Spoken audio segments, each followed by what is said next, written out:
Yo le llamé al tema de hoy maestro y señor. Después pensé un poco y quizás señor y maestro también podría ser. Cuando nosotros analizamos y pensamos en Jesús, se nos hace difícil por su enorme cercanía con nosotros, se nos hace difícil poner qué ponemos primero, si maestro o señor. Maestro es más cercano, señor es más de respeto, ¿verdad? Creo que ambas definiciones son muy significativas para nosotros, para nuestra vida cristiana, así que pienso que es un buen nombre y es para este tema, y está basado, ¿no es cierto?, en el versículo que leyó el hermano Jorge, que es Juan 13:13, que dice: vosotros me llamáis maestro y señor, y decís bien, porque lo soy. Maestro y señor. Entonces vamos hoy día a revisar, a reflexionar brevemente, espero que sea breve porque la vez pasada me extendí muchísimo. Vamos a reflexionar sobre el capítulo 13 de Juan. Es un pasaje bien conocido, que está, lo que se destaca y que todo el mundo recuerda bastante bien es que es el lavamiento de los pies de los discípulos.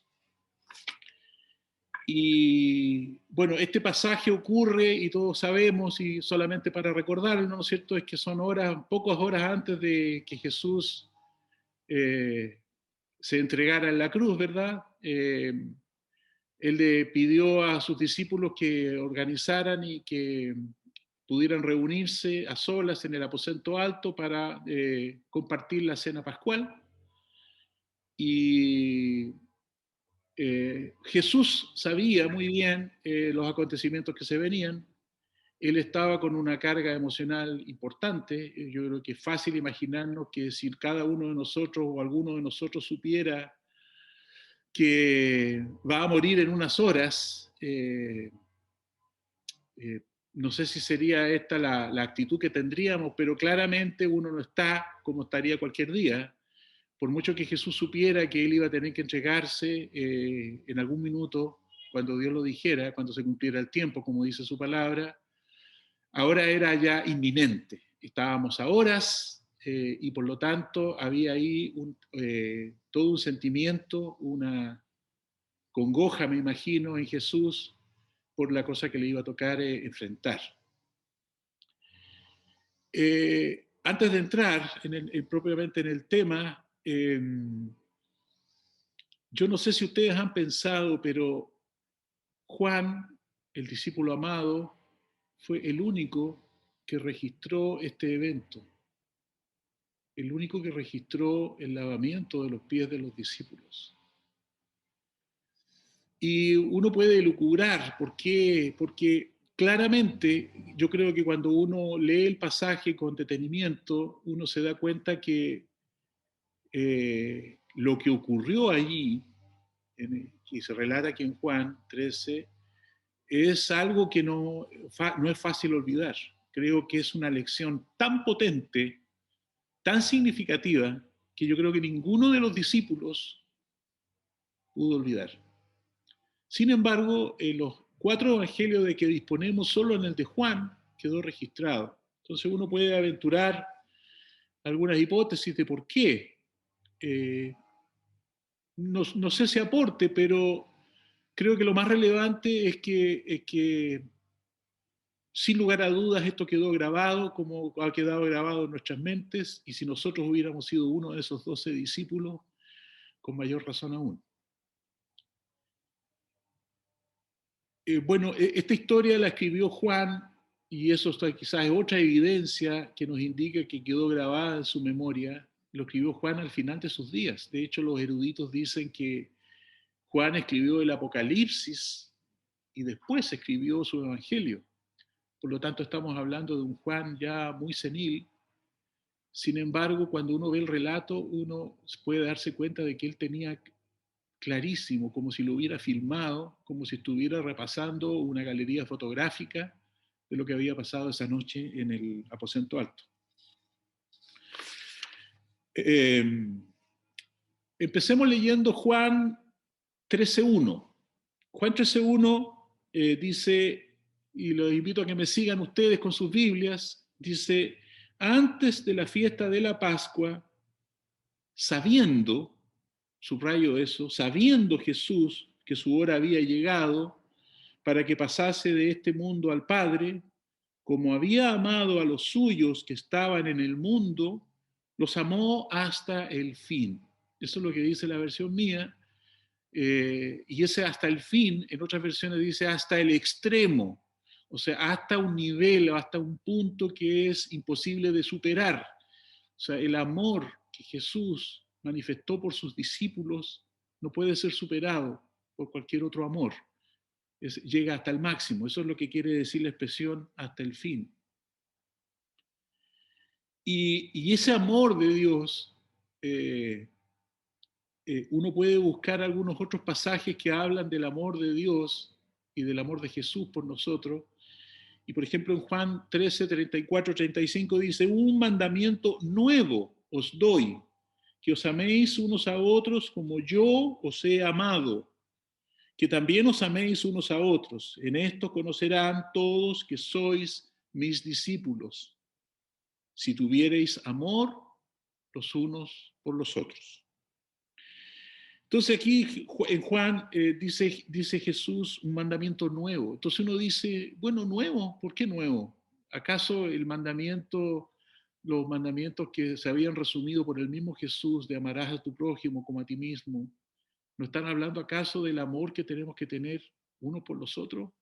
Bueno, lo nuevo acá es que ya no tenemos que teorizar, ya no tenemos que buscar una definición, ya no tenemos que imaginar cómo es el amor de Dios, porque Jesús mismo vino y mostró con su ejemplo cuál es el amor que Dios tiene por nosotros y cuál es el amor que espera que nosotros profesemos los unos por los otros. Entonces, cuando hay el ejemplo, no que alguien me venga a teorizar y me venga a decir que el amor es esto, el amor es allá, sino que viene alguien y me muestra con los hechos, con su propio testimonio, cuál es el amor que Él siente por nosotros y nos indica, yo les di ejemplo, quiero que esto mismo que yo hice hagan ustedes.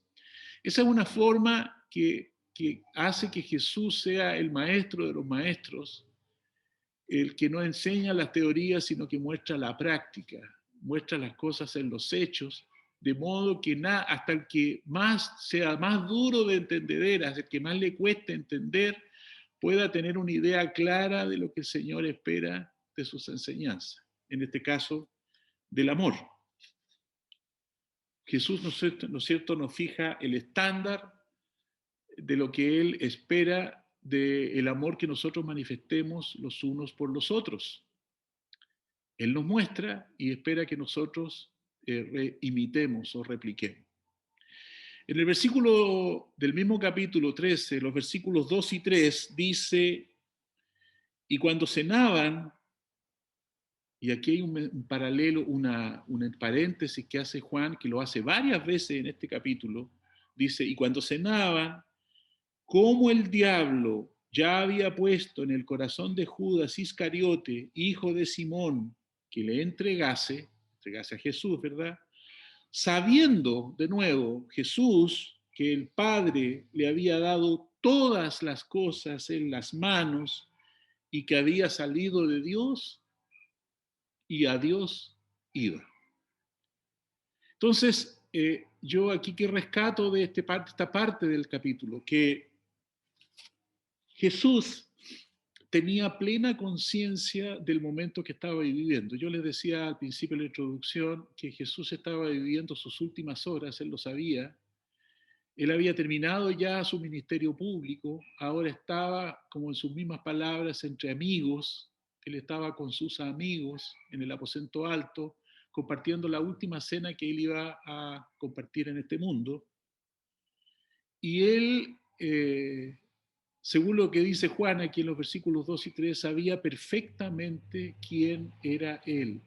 Sabía que el Padre, dice aquí, le había dado todas las cosas en las manos y que había salido de Dios y a Dios iba. Entonces Jesús, todos sabemos que Jesús abandonó la gloria en el cielo, abandonó su trono y vino acá a vivir con nosotros y a morir por nosotros. Eso lo sabemos muy bien. Pero aquí lo está dejando explícito Juan, en que uno puede saber muchas cosas, pero cuando uno tiene conciencia del momento que está viviendo, de lo relevante de las cosas que estaban ocurriendo en estas últimas horas, uno tiene que darse cuenta de que la actitud de Jesús en ese instante era cargada de mucha responsabilidad, sabiendo él que cada minuto, cada segundo cuenta porque se le acaba el tiempo. Lo que se suponía que iba a ocurrir en algún momento, ahora estaba llegando y eran los últimos momentos que tenía para enseñar todavía a sus discípulos lo que debían aprender, lo que él consideraba que necesitaban saber. Entonces, si ustedes se fijan, el escenario que había en ese minuto es que Jesús sabía, porque aquí lo dice, sabía todo, sabía que Pedro lo iba a traicionar, lo iba a negar. Sabía, y lo dice explícitamente aquí, sabía que Judas lo iba a entregar. Sabía que los discípulos se iban a acobardar y que no iban a seguir con él hasta el final. Sabía que los discípulos todavía no entendían a qué había venido él. Si nosotros, en su lugar, para que podamos ir reflexionando y tomando lecciones para nosotros, si nosotros en el lugar de Jesús tuviéramos estos 12 amigos cualesquiera, y si yo supiera, ustedes, cada uno de nosotros, imagínense conmigo, 12 amigos, y supiéramos cada una de las cosas que ellos han hecho y cada una de las cosas que van a hacer contra o faltando a la fidelidad de la amistad o fallándome, ¿tendríamos acaso la actitud que tuvo Jesús con sus discípulos? ¿Tendríamos la actitud que vamos a leer en breve que tuvo él, ese gesto de humildad, sabiendo todas las cosas que están en la mente de ellos? Entonces uno dice, sí, puede que no, depende de lo que me hagan, hay cosas que me afectan más, hay cosas que me afectan menos, pero aquí estamos hablando de todo un abanico de cosas, Jesús completamente consciente de eso, y sin embargo amando a sus amigos, a sus discípulos, a los suyos, con todo el corazón, hasta el extremo, ¿verdad?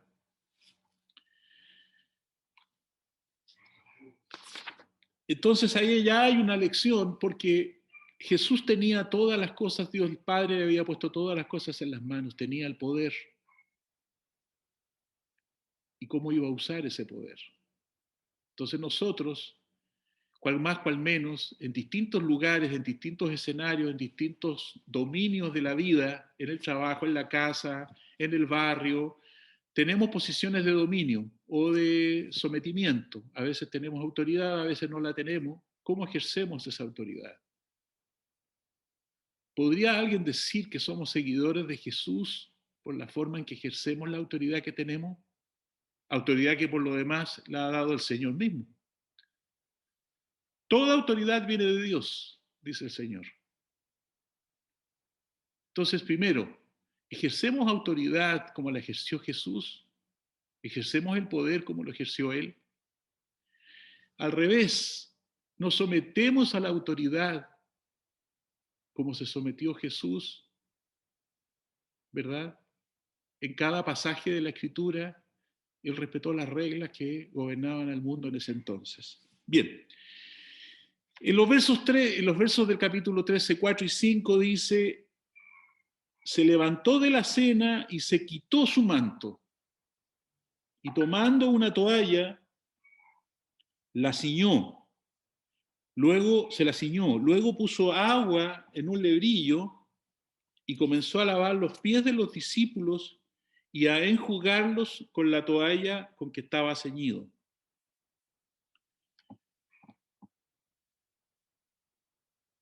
tratemos de pensar un poquito, antes de entrar a lo que hizo Jesús, tratemos de imaginarnos un poco el contexto de lo que estaba ocurriendo en el aposento alto en ese entonces. Usemos un poco la imaginación, que la podemos extraer de nuestra propia experiencia de vida, pero sobre todo del relato de Juan y el relato de la Biblia en general, porque tenemos que imaginarnos que pocas horas antes, Lucas en el capítulo 22, verso 24, registra que había una discusión entre los discípulos respecto de quién era el mayor.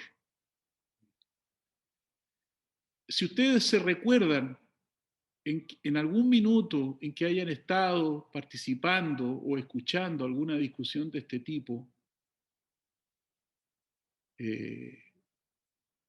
normalmente se dicen cosas descalificatorias unos a otros, o normalmente hay una autoexaltación de declarar a otros las cosas maravillosas que uno ha hecho, los méritos que tiene, los dones, las habilidades, las capacidades, la experiencia.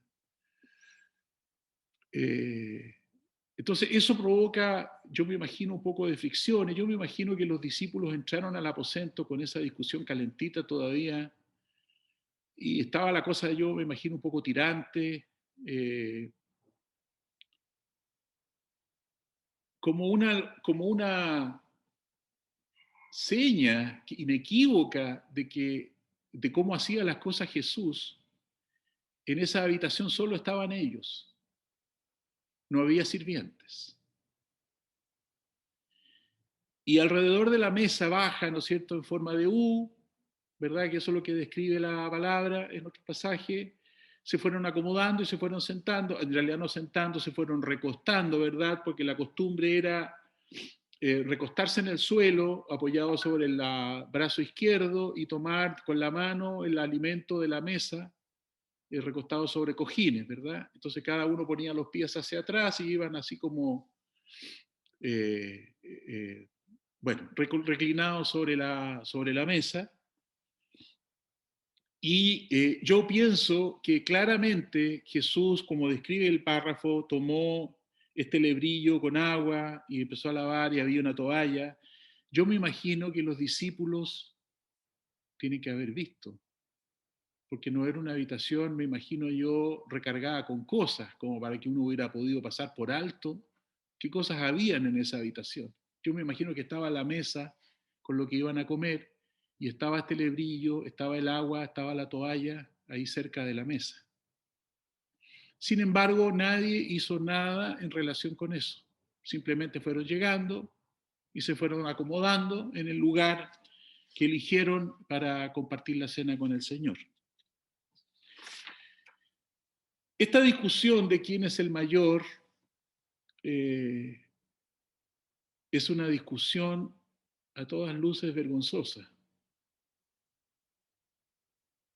Realmente es impresentable, ¿verdad?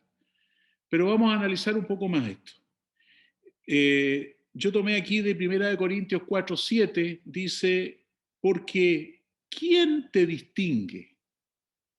¿O qué tienes que no hayas recibido?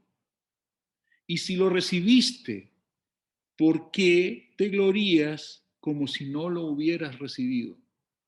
Ese es un palo que le pega Pablo a los discípulos en Corinto por la falta de humildad. En 2 Corintios, la segunda epístola a los Corintios reitera una idea parecida. También en el capítulo 4, verso 7 dice, pero tenemos este tesoro en vaso de barro, para que la excelencia del poder de Dios sea de Dios y no de nosotros.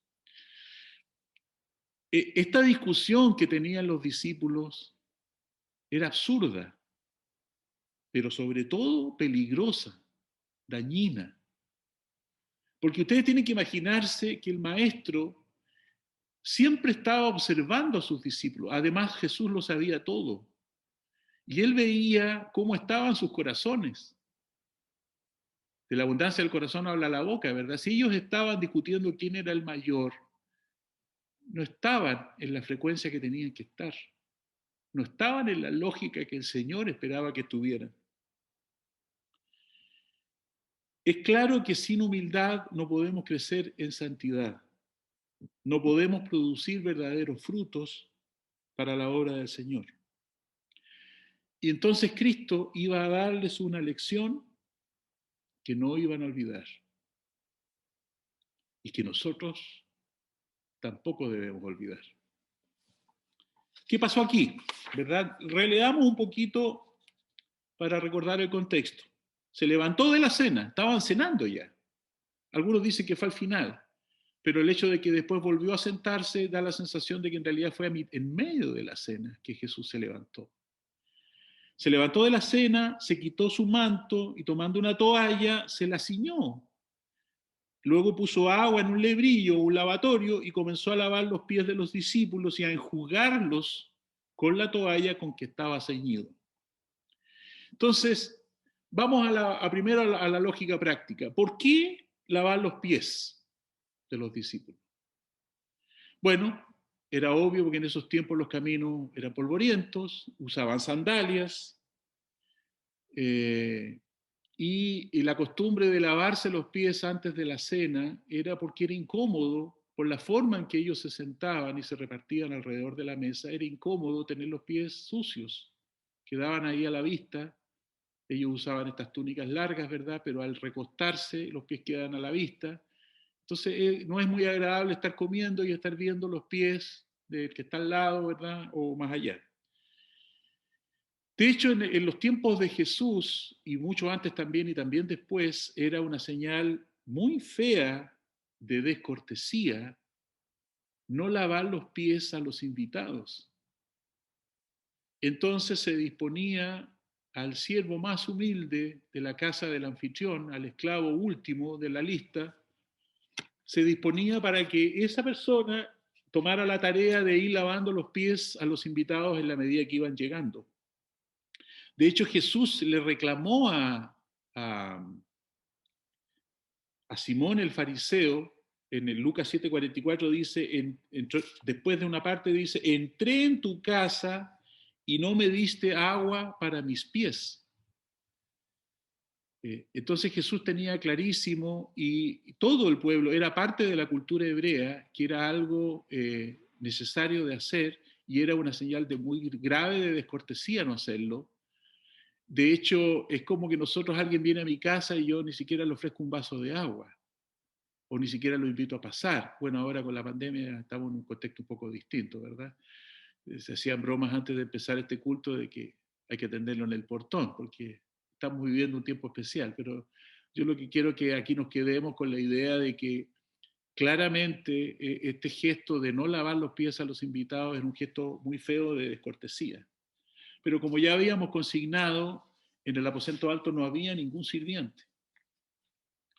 Otra cosa que es interesante de contar, y a lo mejor aquí al hermano Ricardo le va a hacer sentido, que el relato que hace Juan de este momento en que Jesús rompe la cena con este acto de pararse, lo relata como con creo que se llama staccato.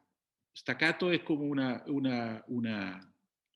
forma que usa la música para ir cortando las notas, que van, la melodía, la nota no sigue, sino que se va cortando. Eso le llaman staccato, creo.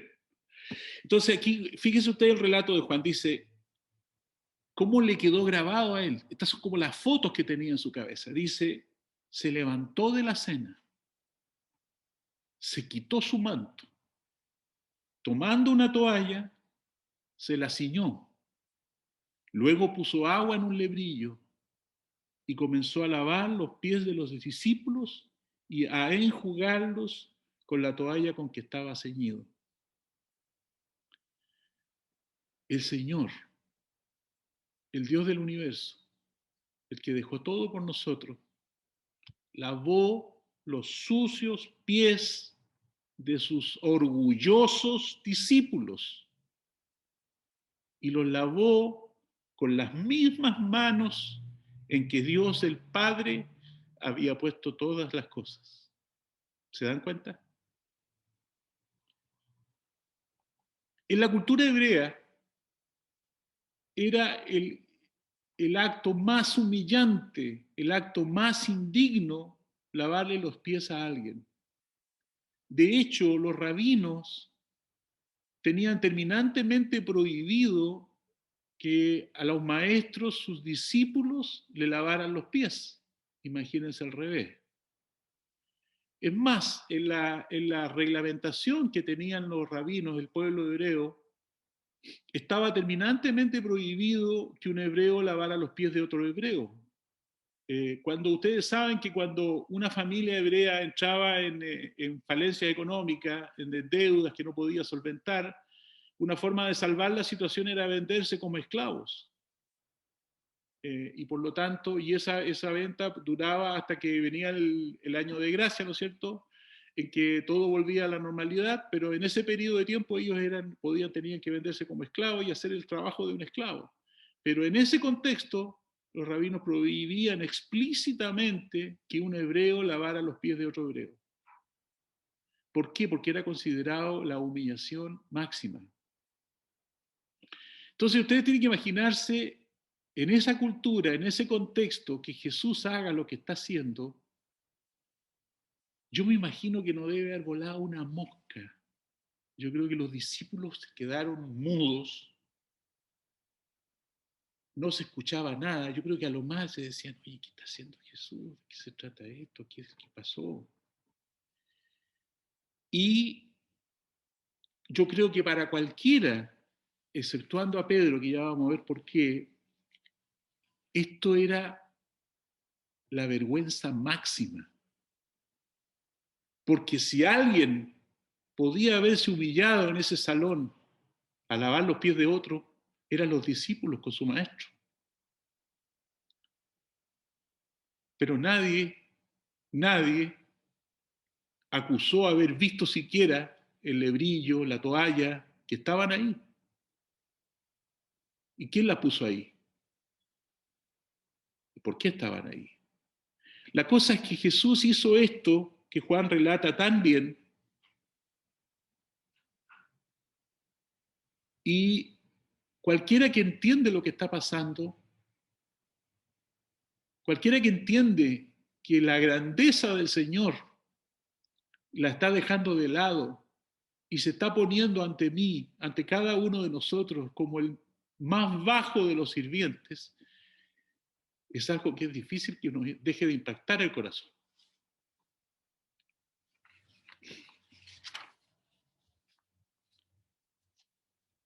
Continuemos. Pedro, en el versículo 6, exterioriza algo que era característico de Pedro. Pedro era puro corazón, pero era poco reflexivo, era necio muchas veces, y en esta ocasión además pecó de falta de humildad. Vamos a ver. En Juan 13:6 dice, entonces vino a Simón Pedro y Pedro le dijo, Señor, ¿tú me lavas los pies? Bueno, yo leí los comentarios aquí y la verdad es que la traducción no se hace cargo de la fuerza con que Pedro estaba hablando.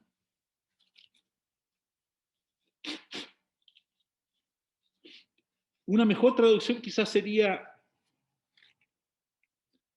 ¿tú me lavas los pies a mí?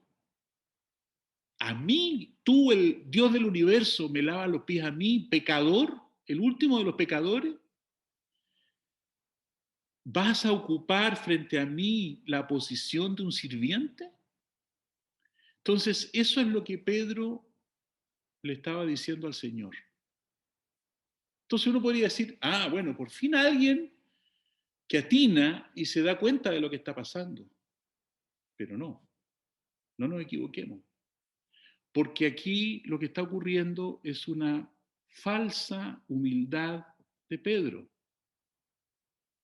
Porque Pedro está pretendiendo corregir al Señor, está pretendiendo tener más claridad de lo que está pasando, está pretendiendo decirle al Señor, no seas desubicado, tú eres el rey, tú eres nuestro maestro, nuestro Señor, Así que ¿cómo se te ocurre que tú vas a venir a lavarnos los pies a nosotros? Entonces, no nos apresuremos tampoco a criticar a Pedro, porque nosotros muchas veces caemos en lo mismo. Yo en lo personal. Yo he aprendido mucho al reflexionar en esta lección y me he dado cuenta de muchos errores que yo mismo tengo. Porque a veces caemos en esta falsa humildad. Porque si Jesús es mi maestro y si Jesús es mi Señor, Él no está pasando por un momento de desorientación, no se está desubicando. Lo que yo tengo que entender es que el Señor me quiere mostrar algo, que el Señor me quiere enseñar algo. Y cuando yo tomo esta actitud de Pedro, lo que hago es negar la posibilidad de que el Señor me enseñe algo. Estoy siendo poco humilde. No estoy reconociendo que el Señor me quiere enseñar algo que yo no soy capaz de entender. De hecho, es más, Jesús le dice en los versículos siguientes, a la negación de Pedro a que le lavara los pies, le dice, respondió Jesús y le dijo, lo que yo hago, tú no lo comprendes ahora, mas lo entenderás después. Sin embargo, Pedro vuelve a insistir.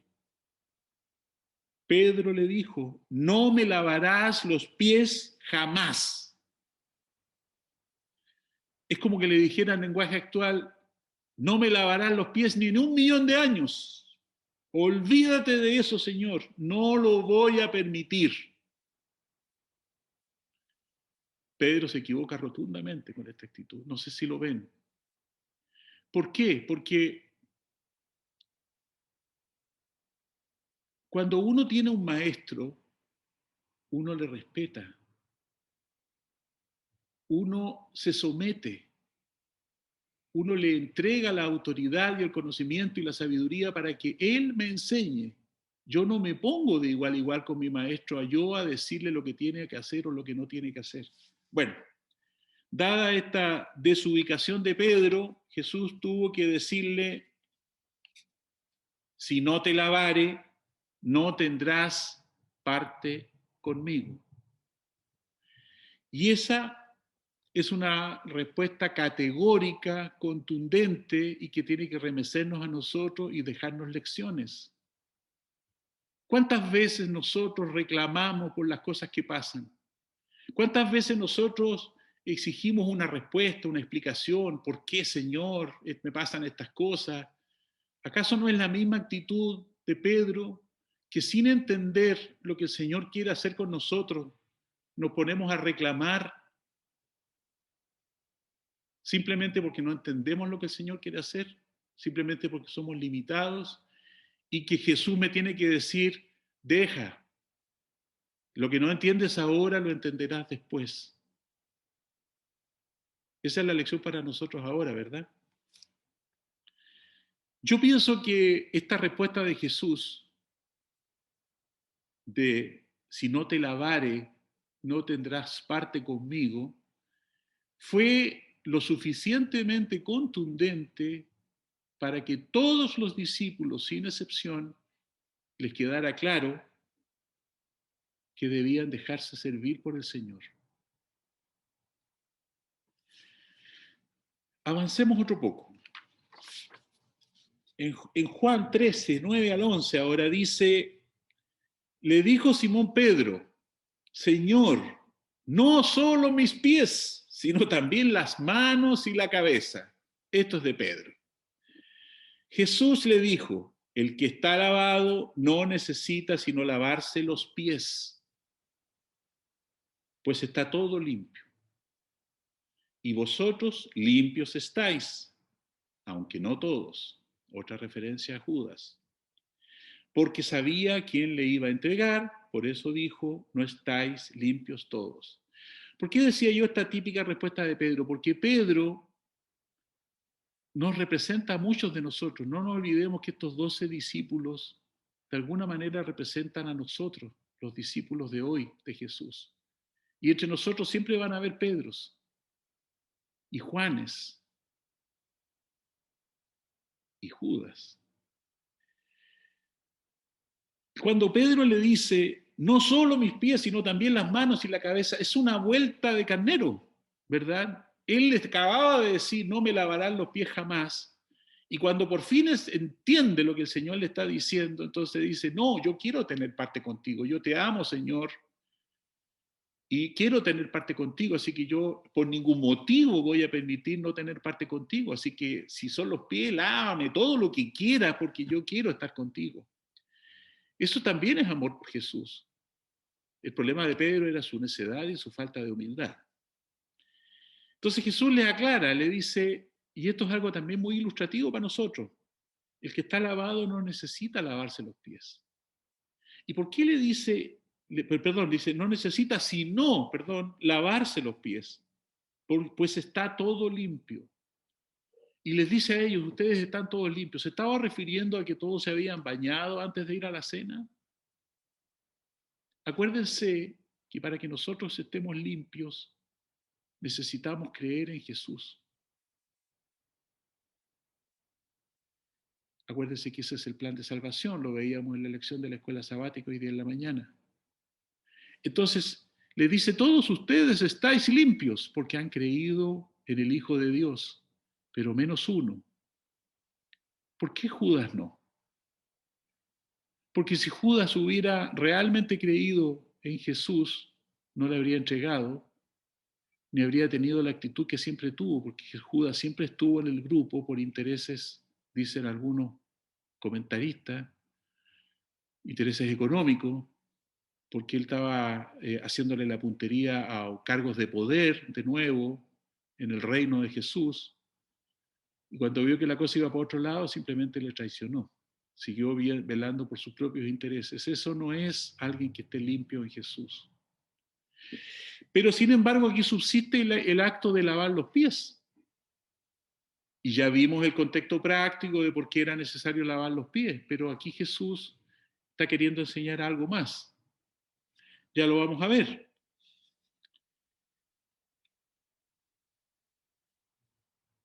Cuando decimos que tenemos, dice aquí en 1 Juan 1, 6, 9, si decimos que tenemos comunión con Él, comunión con Jesús, y andamos en tinieblas, mentimos y no practicamos la verdad. En el 7 dice, pero si andamos en luz, como Él está en luz, tenemos comunión unos con otros. Y la sangre de Jesucristo, su Hijo, nos limpia de todo pecado. Si decimos, escuchen aquí, que no tenemos pecado, nos engañamos a nosotros mismos y la verdad no está en nosotros. Si confesamos nuestros pecados, dicho de otra manera, si venimos diariamente a lavarnos los pies, Él es fiel y justo para perdonar nuestros pecados y limpiarnos de toda maldad. Nosotros sabemos que la justificación viene por la muerte de Jesús y nuestra creencia, nuestra fe en Él, creer en Él. Pero también sabemos que la santificación es un camino largo, que nos toma toda la vida, ¿verdad? Y ese camino de santificación requiere que nosotros estemos constantemente, aunque con nuestro desagrado y nuestra frustración, pidiéndole perdón a Dios por nuestras faltas, porque nuestro andar nos ensucia los pies y necesitamos lavarnos esos pies recurrentemente, porque una y otra vez volvemos a caer en faltas. Entonces, es fácil concluir, para mí por lo menos, que es imposible transitar en este mundo caído sin ensuciarnos los pies. Una y otra vez necesitaremos de ese lavamiento parcial. No para recobrar la salvación, sino para seguir creciendo, lo que es la santificación. Necesitamos, y esto es muy relevante, de Jesús para la salvación y necesitamos la comunión con Él para permanecer limpios. Muchas personas buscan una y mil maneras de alcanzar la salvación antes de humillarse y reconocer que no pueden llegar sin Cristo. Gracias a Dios, probablemente esta no sea el problema de nosotros. Quizás el tema de la santificación sea una tarea pendiente, ¿verdad? Una asignatura pendiente, como dicen algunos. En Juan 13, 13 al 15 dice, vosotros me llamáis maestro y señor. Lo dice así primero. Vosotros me llamáis maestro y señor. Y decís bien, porque lo soy, maestro y señor. Pues si yo, el señor y maestro, ahora lo dice al revés, el señor y el maestro, he lavado vuestros pies, vosotros también debéis lavar mis pies. Lo dice eso, ¿verdad? Vosotros también debéis lavaros los pies los unos a los otros. Porque ejemplo os he dado para que como yo he hecho, vosotros también hagáis. ¿Cómo nos llega esta lección? El ser más extraordinario que existe, Dios, nos dio ejemplo de su humillación. Dejó de lado toda su grandeza para venir a ocupar el lugar del siervo más humilde. En nuestro caso, ¿cuál es la humillación? Ninguna.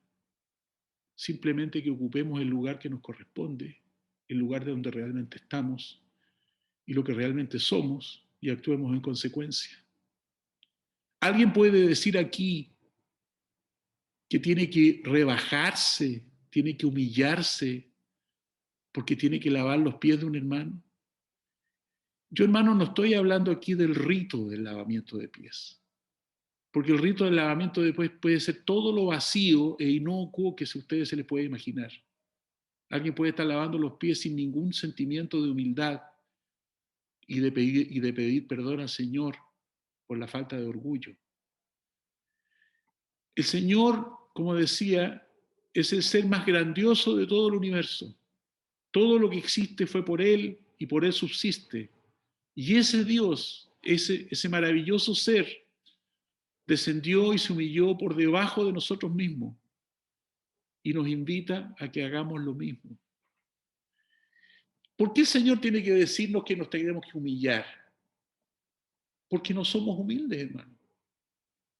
El mundo actual nos dice, no, que el ser humano tiene un problema de baja autoestima. Eso dice el mundo. Pero la Biblia dice, no. Lo que pasa es que ustedes son demasiado orgullosos, a ustedes les falta humillarse. Entonces, hermanos queridos, yo el primero tengo que aprender a humillarme. Tengo que dejar de lado todo orgullo. Todo pensamiento que me haga creer que yo soy mejor o superior a cualquier otro está mal. Porque eso es lo que el Señor me está enseñando aquí. Si el ser más maravilloso del mundo es capaz de lavarle los pies a este grupo de orgullosos discípulos, ¿qué nos queda a nosotros? ¿Y por qué enfatizo tanto esto? Porque yo lo que veo, hermanos, que nos falta humildad para hacer cada obra que el Señor nos ha encomendado. Necesitamos humildad para hacer la obra del Señor y no seguir esforzándonos en nuestros propios intereses. Si nosotros queremos que el Señor venga pronto y no hacemos la pega, entonces demoramos, nosotros estamos demorando la venida del Señor.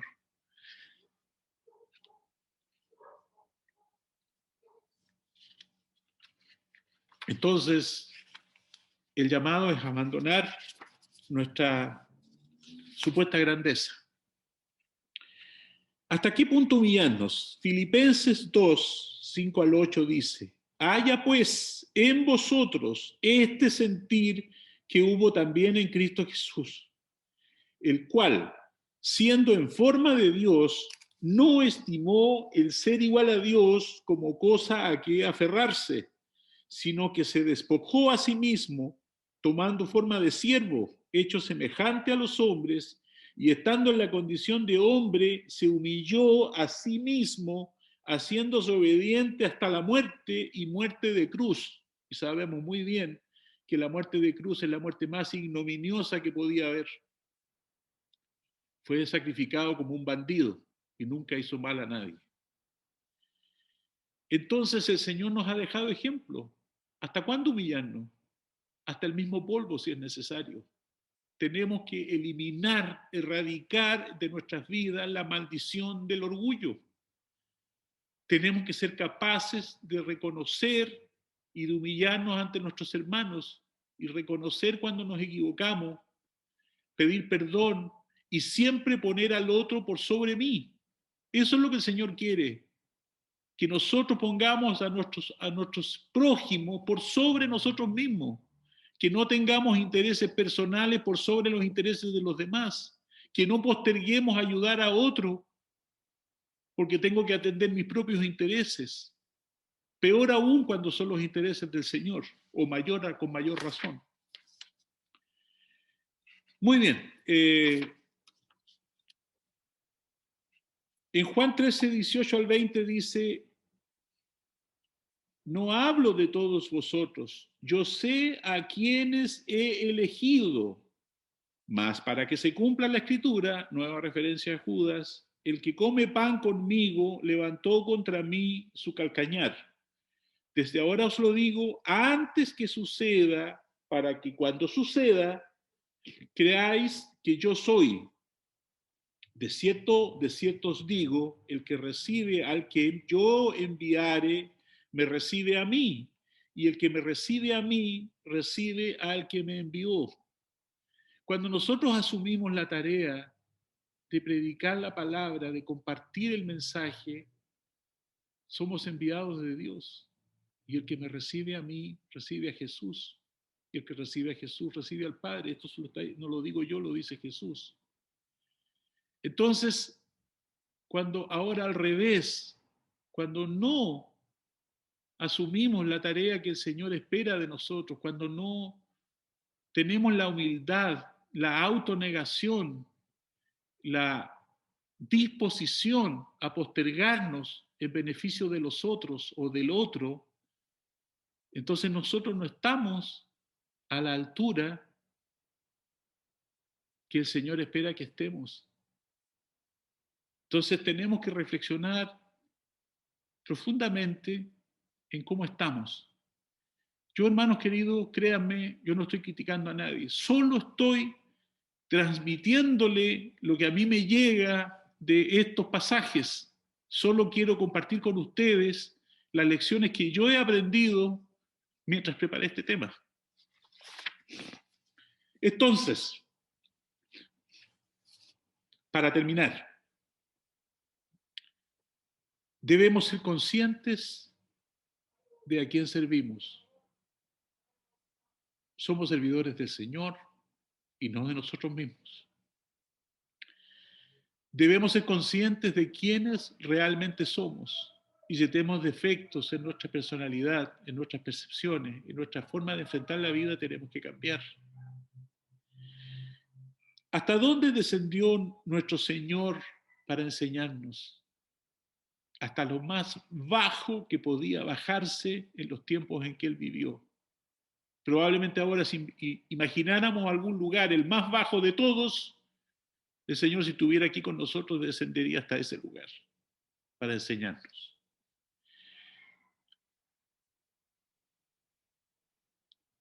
No nos equivoquemos, tenemos el ejemplo. Aquí no hay interpretaciones, no hay problemas de traducción, que faltó una coma, que sobró una palabra. Aquí hay un relato preciso, conciso, que muestra qué fue lo que hizo Jesús y cómo nos dejó el ejemplo. Jesús quiere que alcancemos a otros, así como Él nos alcanzó a nosotros. La pregunta esta mañana, hermanos, es, ¿quién está dispuesto? Después de todo lo que hemos conversado, ¿quién está dispuesto a poner a los otros por sobre sí mismo? Esa es la reflexión que yo les dejo a cada uno de ustedes y la dejo para mí también. Que Dios les bendiga, hermanos. Que Dios esté en vuestros corazones hoy y hasta el fin. Dios les bendiga.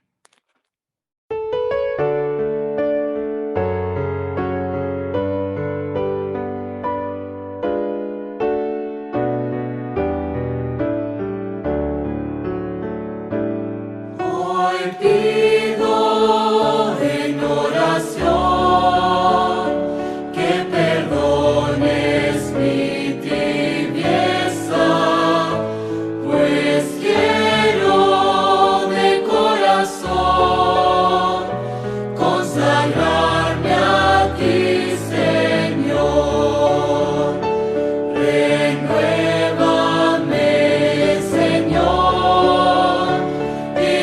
Inspírame valor, transfórmame a tu imagen, renuévame, Señor.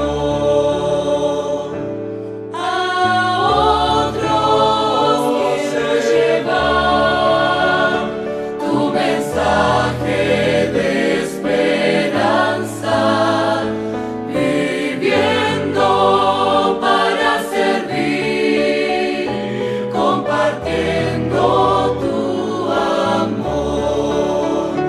Renuévame, Señor, inspírame valor, transfórmame a tu imagen, renuévame,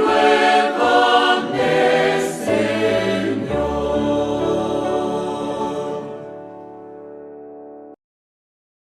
Querido Dios,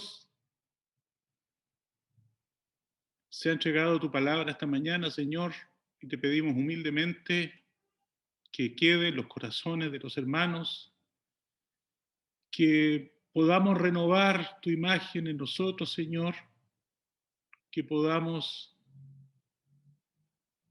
reconocer dónde estamos y poder ver la diferencia con dónde debiéramos estar. Ayúdanos, Señor, a cada uno vive un proceso, cada uno vive la santificación, cada uno tiene sus propias tareas y sus propias falencias y sus propias virtudes. Potencia nuestras virtudes, Padre, y ayúdanos con nuestras falencias. Ayúdanos primero a reconocerlas y después darnos la fuerza y la sabiduría para sacarlas de nuestra vida, para erradicarlas definitivamente, para que podamos renovar tu imagen en nosotros o restaurar tu imagen en nosotros. Gracias, Padre, por permitir esta reunión. Gracias por tu mensaje, Señor. Acompáñanos, Padre. Sigue perdonándonos, por favor. Sigue lavando nuestros pies y ayúdanos hasta el final, que estamos esperanzados, Señor, en vivir contigo por la eternidad, liberados para siempre de todas estas cargas que nos toca llevar en este mundo. En el nombre de Jesús, amén.